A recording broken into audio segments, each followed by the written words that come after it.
بسم اللہ الرحمن الرحیم۔ کاروبار میں برکت چاہتے ہو، رزق میں برکت چاہتے ہو اور یہ چاہتے ہو کہ آپ کی پریشانیاں ختم ہو جائیں یا مٹی کو سونا بنانا چاہتے ہو تو یہ اعمال کرو۔ یہ چند اعمال آپ کو بتا رہا ہوں، ان کے ساتھ ایک وظیفہ بھی۔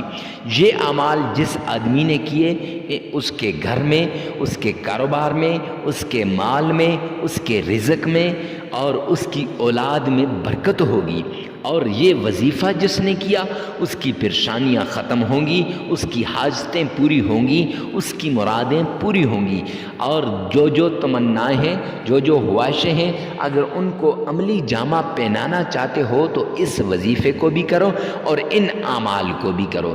جن کے گھر میں رزق کی تنگی ہے، جاب نہیں مل رہی، اولاد نہیں ہو رہی، یا پھر فقر و فاقہ ہے، یا تنگ دستی ہے، یا مفلسی ہے، تو انشاءاللہ یہ اعمال کرو، اس سے مفلسی ختم ہو جائے گی۔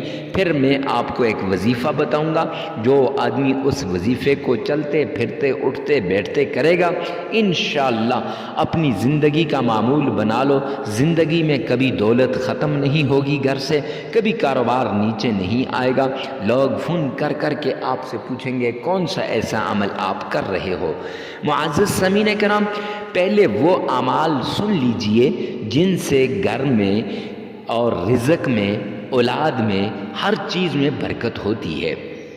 نمبر 1، کہیں آپ کھانا کھاتے وقت بغیر دسترخوان کے تو نہیں کھاتے۔ اگر آپ بغیر دسترخوان کے کھانا کھاتے ہیں اس سے رزق میں کمی ہوتی ہے، لہٰذا آج کے بعد آپ نے دسترخوان پر کھانا کھانا ہے۔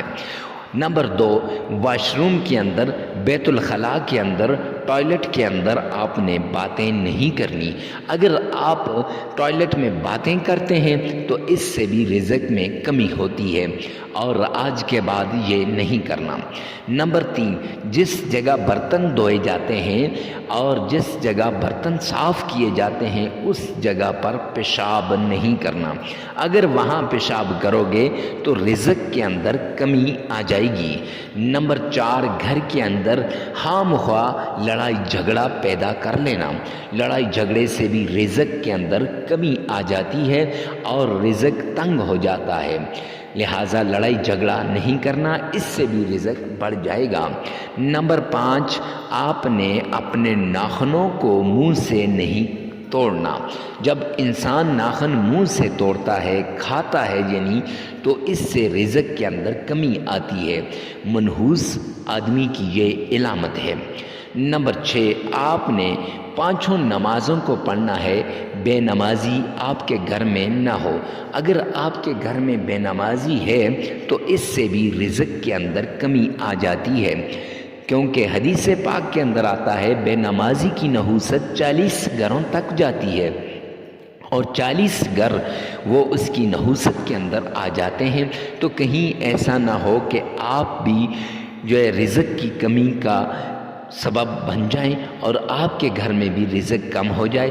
40 گھر تو دور، گھر میں ہی بے نمازی موجود ہوں، لہٰذا آج کے بعد کوئی نماز نہ چھوڑنا۔ اور سب سے بڑی نشانی جو ہے، سب سے بڑی علامت جو ہے، صدقہ نہ نکالنا۔ صدقہ نکالنے سے رزق میں برکت ہوتی ہے، صدقہ نکالنے سے مال میں اضافہ ہوتا ہے، کاروبار میں ترقی ہوتی ہے۔ تو پھر اس کے بعد یہ چھوٹا سا عمل کر لو، انشاءاللہ مٹی بھی سونا بن جائے گی اور رزق کے اندر فراوانی ہو جائے گی۔ ہر انسان تنگ ہے کہ مال میں برکت نہیں ہوتی، رزق میں برکت نہیں ہوتی، تو وہ یہ عمل کر لے، انشاءاللہ مال میں برکت ہوگی، رزق میں اضافہ ہوگا۔ تو کون سا عمل ہے؟ آپ نے 7 بار درود پاک پڑھنا ہے، وہ درود پاک جو آپ آسانی سے پڑھ سکتے ہیں۔ نماز والا درود پاک پڑھ لیں تو سب سے بہتر ہے۔ پھر اس کے بعد آپ نے سورۃ الکوثر، اس کو صرف 7 مرتبہ پڑھنا ہے۔ کتنی مرتبہ؟ 7 مرتبہ۔ چھوٹا سا عمل ہے، تھوڑی سی دیر لگے گی۔ 7 مرتبہ سورہ کوثر کو بسم اللہ کے ساتھ پڑھنا ہے. بسم اللہ الرحمن الرحیم انا اعطیناک الکوثر فصل لربک وانحر ان شانئک هو الابتر. 7 مرتبہ پڑھنے کے بعد آپ نے اللہ رب العزت کا نام یا رحیم یا رزاق یا رحیم یا رزاق 313 مرتبہ پڑھنا ہے. اور پھر اس کے بعد آپ نے 3 مرتبہ درود پاک پڑھنا ہے. یاد رکھیں محبت کے ساتھ پڑھیے گا، پیار کے ساتھ پڑھیے گا، عشق کے ساتھ پڑھیے گا. اور پھر 33 مرتبہ استغفار کریں تو عمل مکمل ہو جائے گا. لگاتار 7 دن آپ نے کسی بھی نماز کے بعد کسی بھی وقت چلتے پھرتے اٹھتے بیٹھتے اگر آپ نے یہ عمل کر لیا، ناغہ نہیں ہونا چاہیے. اگر ناغہ ہو جائے تو پھر نئے سرے سے عمل کرنا پڑے گا. یہ بھی یاد رکھیں مرد عورت کے لیے اور عورت مرد کے لیے اس عمل کو کر سکتی ہے. اور ویڈیو کو ثواب کی نیت سے صدقہ جاریہ سمجھ کر شیئر کرنا مت بھولیے گا.